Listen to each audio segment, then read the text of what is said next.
नमस्कार प्रेक्षकांनो, S Marathi news वृत्तवाहिनी घेऊन येत आहे गणेशोत्सव निमित्त खास स्पर्धा। एक आरती आपल्या सोबत आपल्या घरी या स्पर्धेत आपणही सहभाग घेऊ शकता। सहभागी होण्यासाठी संपर्क साधा 9067778005। नमस्कार, मी गौरी सूर्यवंशी, एस मराठी मध्ये आपलं स्वागत। बोलूया आजच्या बातमीकडे। मराठा समाज सामाजिक दृष्ट्या मागास नाही आणि मराठ्यांना दलितांसारखी अस्पृश्यतेची वागणूक मिळाली नाही, असे प्रतिपादन ज्येष्ठ मंत्री चंद्रकांत पाटील यांनी केले। ज्यांच्याकडे कायदेशीर दाखला नाही त्या मराठा समाजातील नागरिकांना ओबीसी आरक्षण मिळणे अशक्य असल्याचे पाटील यांनी स्पष्ट केले।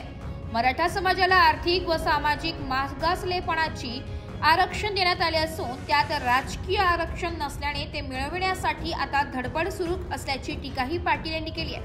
वृत्तसंकलन विभाग, एस मराठी न्यूज, नाशिक। अशाच नवीन ताज्या घडामोडी जाणून घेण्यासाठी आमच्या एस मराठी न्यूज चॅनलला लाईक करा, शेअर करा, सबस्क्राइब करा आणि बेल आयकॉनला क्लिक करायला विसरू नका।